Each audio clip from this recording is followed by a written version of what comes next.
जिंदाबाद, भारतीय जनता पार्टी जिंदाबाद। जन आक्रोश सभा की इस सभा की अगुवाई कर रहे हैं राजस्थान में भारतीय जनता पार्टी के विशाल परिवार के अगवा हमारे नौजवान सौम्य और बड़ी तेजी से कांग्रेस को परास्त करने के लिए अपनी नई भूमिका में आए प्रदेश अध्यक्ष सीपी जोशी साहब, हिंदुस्तान की सबसे बड़ी पंचायत में हम सब की पहचान बने। पूरी दुनिया जब दूरदर्शन पर लोकसभा की कार्रवाई देखती है तो कहती है ये कुसुमल पाक पहनने वाला सांसद कहाँ का है, तो जवाब मिलता है बीकानेर का। ऐसे हमारे सांसद अर्जुन जी, आपके तेज तरार विधायक भाई बिहारी लाल जी, सुमित जी, इस ऐतिहासिक नगर की प्रथम नागरिक महापौर सुशीला जी, आदरणीय जालम सिंह जी, विजय जी, भाई महावीर जी, माधवराम जी, दशरथ सिंह जी, नारायण जी और सभी सम्मानित मंच इस जन आक्रोश सभा में जन के आक्रोश की अभिव्यक्ति बने। इस बीकानेर के गांव-गांव, ढाणी-ढाणी से आए हुए भारतीय जनता पार्टी को जानने और मानने वाले मोतियों से महंगे कार्यकर्ता बंधुओं और किसान भाइयों, मैं मेरी बात प्रारंभ करूं उससे पहले मैं अर्जुन जी को बधाई देना चाहूंगा। अर्जुन जी, ये आने वाला चुनाव ये महाभारत है और इस महाभारत में आज आपको युधिष्ठिर और मिल गए हैं। और जब युधिष्ठिर और अर्जुन और शिवलाल जी अपनी तेजी दिखाएंगे तो निश्चित तौर पर इस कांग्रेस की हालत बहुत ही पतली होने वाली है। भाइयों, मैं बचपन से इस बीकानेर से में आता हूं। मेरे पिताजी यहाँ प्रशासनिक पदों पर रहे और बचपन से सुनते आए हैं बीकानेर प्रसिद्ध है। यहाँ के महाराजा गंगा सिंह जी ने उस वक्त जब कोई सोच भी नहीं सकता था, हिमालय का पानी इस राजस्थान में लेकर आए। आज 16 जिले अपनी प्यास बुझा रहे हैं। ये बीकानेर अपने इतिहास से प्रसिद्ध है। यहाँ के किलों के अंदर मर्यादाओं से लेकर पराक्रम का इतिहास है। बीकानेर के रसगुल्ले जग प्रसिद्ध हुए, नमकीन जग प्रसिद्ध हुई, पर यह प्रसिद्धि आज भी कायम है भाई लोगों, आज भी कायम है। और आज कायम इसलिए कि बीकानेर अब बड़े गैंगस्टर की आश्रय स्थली बन गया। बीकानेर के गैंगस्टर अब सरकार के मिनी मुख्यमंत्री बने, एमएलए को भी कह रहे हैं, धमकी दे रहे हैं, धन बहुत कमा लिया, धन दे देना वरना किसी तरफ से गोली आ जाएगी। आज रंगदारी के इस खेल के अंदर जब लाडनू के विधायक से रंगदारी वसूल करने के लिए यही से ताना बाना बुनकर को गैंगस्टर चौथ वसूली करना चाहता है, गंगानगर के विधायक से वसूली करना चाहता है, आम आदमी की हालत क्या होगी। कलंक लग गया उस बीकानेर पर जो शांति और अमन के लिए प्रसिद्ध था। किस जगह से कौन आदमी क्या वारदात कर दे, मुझे तो बड़ा अफसोस है। अरे और तो और जसनाथ जी के मंदिर से 1.5 क्विंटल का छतर ले जाए, आभूषण ले जाए और ना रहे बांस, ना बजे बांसुरी, साथ में सीसीटीवी कैमरा ले जाए। ये कल्ला जी जो अपने आप को अल्लाह से कम नहीं समझते, कल्ला जी के परिवार में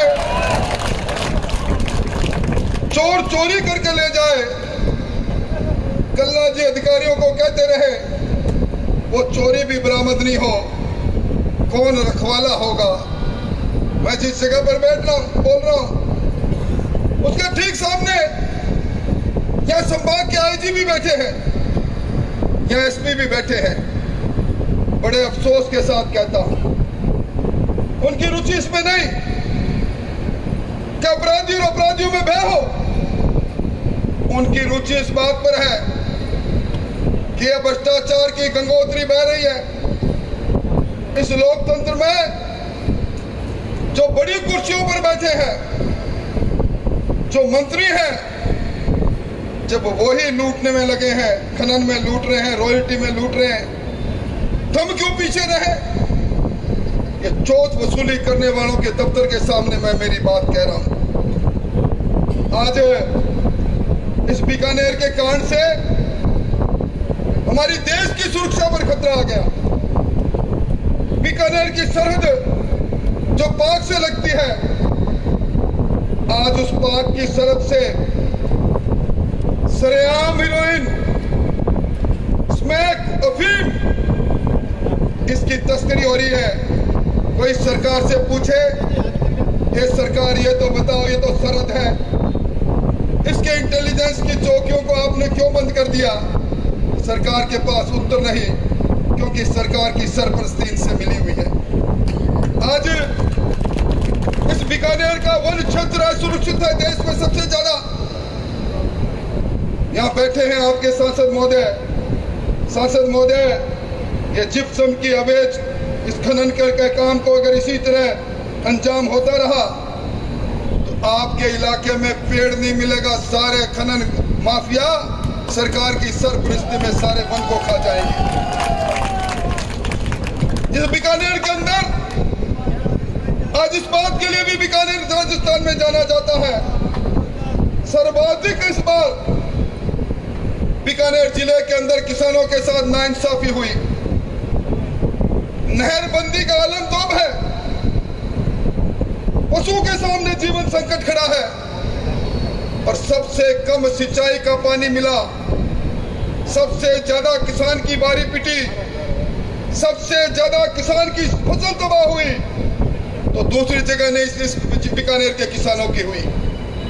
और बीकानेर के अंदर आपके अकाल राहत मंत्री जी भी हैं, बड़े दबंग मंत्री हैं, पर अब राहत अपने परिवार को देना चाहते हैं। एक पीढ़ी का इंतजाम तो कर लिया, आप दूसरी पीढ़ी में भी लगे हैं। मैं समझता हूं ओलावृष्टि हो, अनावृष्टि हो, गिरदावरी के नाम पर यहाँ के किसानों को ठगा गया। क्या हम कब तक चुप रहेंगे। अभी यहाँ अर्जुन जी ने बिजली की बात कही, दीनदयाल उपाध्याय विद्युत योजना की बात कही, वो बात मुझे भी याद है। पूरा बीकानेर संभाग आपको धन्यवाद देता है अर्जुन जी। अगर आप बीच में नहीं आते तो वो सारी राशि लैप्स हो जाती। पर आज बिजली की हालात क्या है। यहाँ बिहारी जी बैठे हैं,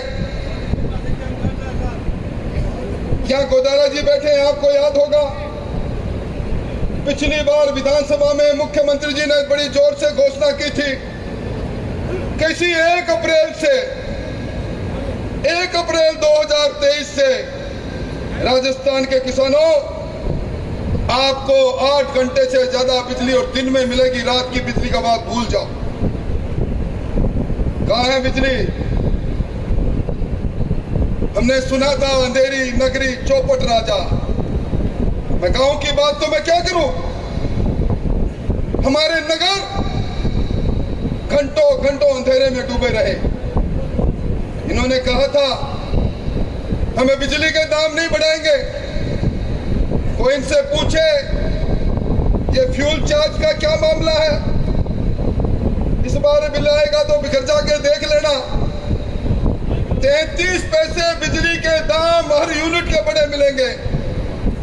बिजली का बिल जो भारतीय जनता पार्टी में वसुंधरा जी के समय में जितना बिल आता था, उसी घर के लोगों से कहूंगा दिसंबर 2018 का बिल निकाल लेना जाकर और इस दिसंबर का निकाल लेना। अगर दुगना बिल नहीं हो तो जिंदगी में जहां कहीं भी मिलो कहना एक झूठ बोलने वाला 6 फुट 2 इंच का इंसान जा रहा है। क्या कहा इन्होंने? बात शिव जी ने सही कहा। क्या कहा था इन्होंने? सुमित जी आपको याद होगा, इन्होंने कहा मार्च 2022 तक बिजली के जितने भी आवेदन पत्र किसान के हैं, मार्च 2022 तक उनको आने वाले 3 महीने में सबके कनेक्शन करेंगे। हो गया कनेक्शन आपका? आज 1.5 2 साल से डिमांड नोटिस जमा है और कनेक्शन करने के लिए सीपीजी जो टंकी योजना है उसमें एक कंपनी को ठेका देना था। कंपनी का निविदा में नाम आया नहीं तो 6 बार उसको पोस्टपोन किया। 2300 करोड़ का टेंडर 3900 करोड़ में हो गया।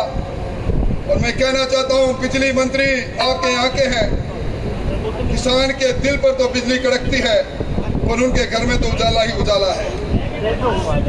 बिजली खरीदी गई। पिछले साल मैंने विधानसभा में भी कहा था, मेरे सवाल का जवाब दो मंत्री जी। मैं आंकड़ा रख रहा हूं आपके कागज से। 14,000 करोड़ की बिजली खरीदो, बिजली खरीदनी चालू करो। आप 4 रुपए 80 पैसे से खरीदो 17 रुपए तक। वही बिजली तो 4 रुपए 80 पैसे में मिलती है, 17 रुपए में खरीदी जाती है। कितने हजार करोड़ भाइयों। मुझे कोई कह रहा था कि बड़े बड़े होटल आ रहे हैं। मैंने कहा कहां से आ रहे हैं? पहले तो किसी और के थे, अब कई मंत्री जी के आ रहे हैं। भाई ये सारा माजरा है क्या? इन्होंने आरोप लगाया। अभी अडानी जी के लिए दिल्ली के अंदर संसद के अंदर सीपी साहब खड़े थे। मैंने सीपी साहब का भाषण सुना, मातम विभोर हो गया। पर सीपी साहब जिस अडानी की बात को लेकर कांग्रेस के लोग संसद को चलने नहीं दे रहे थे, मैं पूछना चाहता हूं, राजस्थान के अंदर सिंगल टेंडर 1042 करोड़ के कोयला खरीदने का टेंडर 18,000 करोड़ प्रति टन में इस अडानी को देने का काम किसने किया? अशोक जी क्यों किया आपने? अडानी तो आप कह रहे हो कि आप अडानी से अच्छा नहीं मानते, तो 1 लाख बीघा जमीन क्यों दे दी? ये कभी जीजा जी के माध्यम से कोलायत की जमीन को लूटते हैं, कभी अडानी जी को जमीन देते हैं सोलर के नाम से और फिर हम पर आरोप लगाते हैं। इस बार का बिल और देख लेना, शिव जी देख लेना, इसमें 1 करोड़ लिखा हुआ है। अडानी टैक्स है 7 पैसे प्रति यूनिट का। यह हालात है। और आज मुझे तो बड़ा आश्चर्य हुआ, मैं जब गुजर रहा था, मुझे याद है मैं यहाँ का प्रभारी मंत्री भी रहा हूँ। सूर सागर की वो कायाकल्प का मैं साक्षी रहा हूँ। सूर सागर, ऐतिहासिक सूर सागर आज किस हालत में है, अपनी दुर्दशा के लिए क्यों रो रहा है? और ये आपके, जब मैं एलिवेटेड रोड की बात कर रहा था तो रेलवे बाईपास को लेके कल्ला जी धरने पर बैठ के धरना ज्ञापन देने भी आए। कल्ला जी अब तो आपकी सरकार अल्लाह के पास जाने वाली है, जवाब तो दो। आप उस समय धरना दे रहे थे, क्या हुआ उस रेलवे बाईपास का? आपने कहा था कि मैं हाईकोर्ट की बेंच लेकर आऊंगा, किसने मना किया कल्ला जी? मैं समझता हूं आज जिस प्रकार की हालत है, मैं जिम्मेवारी से कह रहा हूं, हर विभाग में चले जाओ, हर जगह पर सुविधा शुल्क देना पड़ता है। ये सुविधा शुल्क कहां कौन देने के लिए क्यों मजबूर है? या तो कल्ला जी जाने या अल्लाह जी जाने। पर ये लुटता पिटता बीकानेर का वासी जब अंगड़ाई लेकर खड़ा होगा तो भ्रष्टाचार की भट्टी में जलती इस सरकार का नाश कर देगा। अभी यहाँ अर्जुन ने एक बात उठाई, 92 विधायकों का। आजकल मुख्यमंत्री जी फिर एक बार दिल्ली के दूत के साथ चर्चा कर रहे हैं। एंटी इनकम्बेंसी है कि नहीं? आपके इलाके के अंदर कोई दिक्कत तो नहीं? दोबारा सरकार कैसे आएगी चर्चा कर रहे हैं। अभी मैं बात कर रहा हूँ, उस समय भी एक एक करके एमएलए को बुला रहे हैं। मुख्यमंत्री जी यही दूत आए थे। अब 92 विधायकों का त्याग पत्र ये हमारे वाले सीपी नहीं, दाढ़ी वाले सीपी जोशी के पास लेकर चले गए थे। और जब मैंने इस बात को हाई कोर्ट में डबल बेंच में मैंने एक रिट के माध्यम से आर्गू किया, 90 दिन बाद बोले कल्ला जी ने भी त्याग पत्र दिया था। बोले हमने स्वेच्छा से त्याग पत्र नहीं दिया। मैंने कहा किसके दबाव से दिया, कौन थी वो अदृश्य शक्तियां। और अब मेरे सामने अभिषेक मनु सिंघवी को लेकर आए थे, एक पेशी आधे घंटे की पेशी में 32 लाख रुपए। और सीपी साहब सही कह रहे थे। जयपुर बम ब्लास्ट में अभी एक सप्ताह पहले आपने अखबारों में पढ़ा होगा, जोशी जी ने हमें कहा जाकर रिट करके आओ, सुप्रीम कोर्ट में हम गए और जयपुर बम ब्लास्ट के अंदर 71 लोगों की जान गई, 185 लोग घायल हुए, कोई नामचीन वकील नहीं आया। डिस्ट्रिक्ट कोर्ट ने सजा दी और हाई कोर्ट ने कहा लचर पैरवाई के कारण, साक्ष्य को प्रमाणित नहीं करने के कारण हम इनको बरी करते हैं। ये 71 लोगों की आत्मा, 71 लोगों के जो प्राण बिना किसी कसूर के गए, इसकी डाह सरकार को खा जाएगी। और मैं मेरी बात को ज्यादा लंबी नहीं कहूंगा, और ये किस्सा कुर्सी का तो भाई गजब ही चल रहा है, ये तो खत्म ही नहीं हो रहा। फिल्म बड़ी लंबी चल गई। इसके नायक है गहलोत साहब, डटा रहूंगा कुर्सी पर, और खलनायक है हमारे सचिन पायलट जी, उत्तर बट्टा मेरी बारी, और बारी आ नहीं रही। मैं समझता हूं अभी सीएम साहब ने एक बार कहा था सचिन जी के लिए, तो नक्कारा भी हो निकम्मा भी हो, पर तुम्हारी रगड़ाई भी कम हुई है। मैं समझता हूँ रगड़ाई तो अब समय आ गया वे बीकानेर वालों, अब क्या थोड़ी सी मशीन रगड़ाई कर डालो, अब क्या दिखना नहीं चाहिए यहाँ से एमएलए। पिछली बार कुछ एमएलए पैदा हो गए, कुछ हालात ने पैदा कर दिए, कुछ भ्रम ने पैदा कर दिए। इस बार मुख्यमंत्री जी खुद कह रहे हैं रगड़ाई, तो रगड़ाई कांग्रेस की होगी। कल सचिन पायलट जी झुंझुनू के अंदर थे, अर्जुन जी झुंझुनू के अंदर सरकार के मंत्री राजेंद्र गुड़ा जी ने अपनी एक बात को ठीक किया, उन्होंने दुरुस्त किया। उन्होंने कहा मैंने गलती से पहले कह दिया था, इस बार एक फॉर्चूनर जितने लोग आएंगे, चारों धामों की यात्रा करें, पर कांग्रेस के इतने लोग जीतेंगे जितने एक फॉर्चूनर में आते हैं। उन्होंने कहा मैंने गलती कर ली, आज अखबारों में भी छपा है, ये फॉर्चूनर जितने भी नहीं आएंगे, एक स्कूटर पर मैं एक और मेरा एक और दो, इतने लोग आएंगे। ये बात मैं कहता तो बुरा लगता, मैं भविष्य वक्ता भी नहीं हूं, पर मंत्रिमंडल का सदस्य संयुक्त दायित्व से मंत्रिमंडल काम करता है। संविधान के आर्टिकल 164 में लिखा है मंत्रिमंडल का सदस्य ये बात को कहता है। और भाई इस सरकार के अंदर वीरंगनाओं का अपमान हो, आपने अखबारों में पढ़ा होगा, हमारा सीपी साहब झुंझुनू के बाद सर्वाधिक पुरुष सैनिक इस बीकानेर में है, बीकानेर शहर में है। यहाँ पर वतन पर मर मिटना यहाँ की परंपरा है। कहते हैं बीकानेर में बच्चा पैदा होता है, जिगर में बारूद लेकर पैदा होता है। और यहाँ उन वीरंगनाओं के अपमान से लोग आहत है। वीरंगनाओं ने कहा आपने पैकेज दिया, पैकेज नहीं दिया, नौकरी नहीं दी। राज्यपाल के पास जा रही थी, सरेआम पीटा गया। और जब मामला मैंने विधानसभा में उठाया, प्यारी जी को याद है, वही मंत्री जी जिन्होंने कहा था, जब हमने कहा कि बीकानेर राजस्थान कलंकित हुआ है, ये मीरा की भक्ति की धरती, राणा की शक्ति की धरती, ये पद्मिनी की जौहर की धरती, लगातार दुष्कर्म में 3 साल में 1 नंबर पर हम पहुंचे। एनसीआरबी के प्रमाणित आंकड़े कहते हैं। उस समय जिन मंत्रियों ने कहा था रुको मैं बताता हूं बलात्कार क्यों ज्यादा होते हैं, ये मर्दों का प्रदेश है, उसी मंत्री ने कहा वीरंगना जो मांग कर रही है कि मेरे परिवार में और कोई नहीं, मेरा बेटा छोटा है, मेरे देवर को नौकरी दो, देवर के नाते चली गई। और दूसरे दिन उस वीरंगना का रोता हुआ वीडियो मैंने देखा। हमारे यहाँ इस प्रकार की परंपरा नहीं है, हम किसी के चरित्र पर उंगली उठाते हैं वो उंगली को टूटना पड़ता है, गलना पड़ता है, कटना पड़ता है। इसलिए भाइयों, मैं तो यही कहूँगा, और आज एक और बात को कहते हैं मेरी बात को समाप्त करता हूँ। ये जो नौकरियों की लूट के बारे में हमने कहा था, रीट की चीट के बारे में कहा था, लुटते पिटते नौजवान के बारे में कहा था, रोज पेपर लीक होते के बारे में कहा था, मुख्यमंत्री जी ने बड़ी सफाई दी थी। उन्होंने कहा गुजरात में भी पेपर लीक हुआ।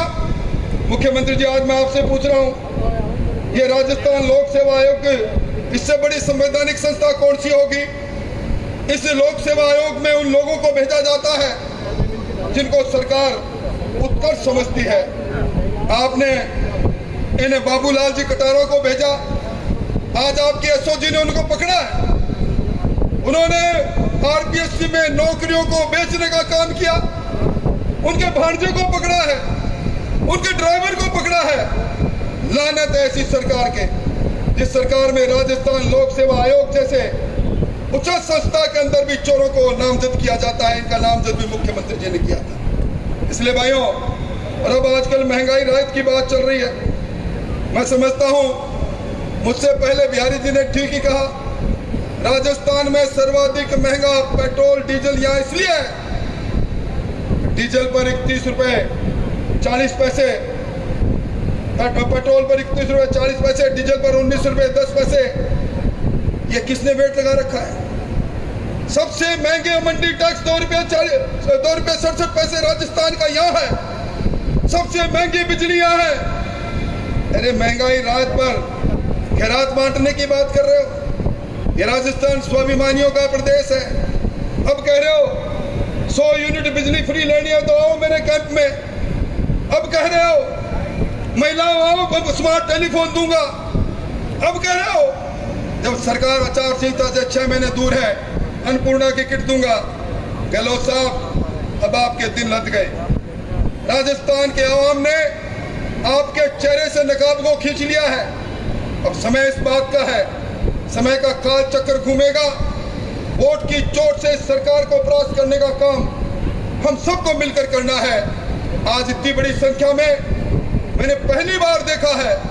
इस बीकानेर को बीकानेर को परिवर्तित करते देख रहा हूं मैं। मुझे कई सालों से सार्वजनिक जीवन में हूं। कुछ चेहरे पढ़ना भी आता है। जब चेहरों पर निगाह जाती है तो लगता है मन में कसक भी है, मन में गुस्सा भी है, मन में बदला लेने की इच्छा शक्ति भी है। बस समय का इंतजार है। वो समय आएगा सीपी जोशी साहब की अगुवाई के अंदर, ये बीकानेर के अंदर हम नया राजनीतिक इतिहास रचेंगे। इन चोरों की विदाई होगी, चोरों लुटेरों की सरकार की विदाई करेंगे। आओ इसी संकल्प के साथ हम सब लोग, सीपी साहब ने कहा ना सोए हैं ना सोने देंगे। इस सरकार के इस मखमली प्रबंध में इतने कांटे डाल देंगे, सरकार एक दिन भी चैन से नहीं सोएगी। इन सब बातों को कहते अपनी बात को समाप्त करता हूं। और मैं समझता हूं हमें आप हम सब लोग एक हैं, कार्यकर्ता एक हैं। इसलिए मैं नारा दूंगा, आवाज दो, आप कहोगे हम एक हैं। आवाज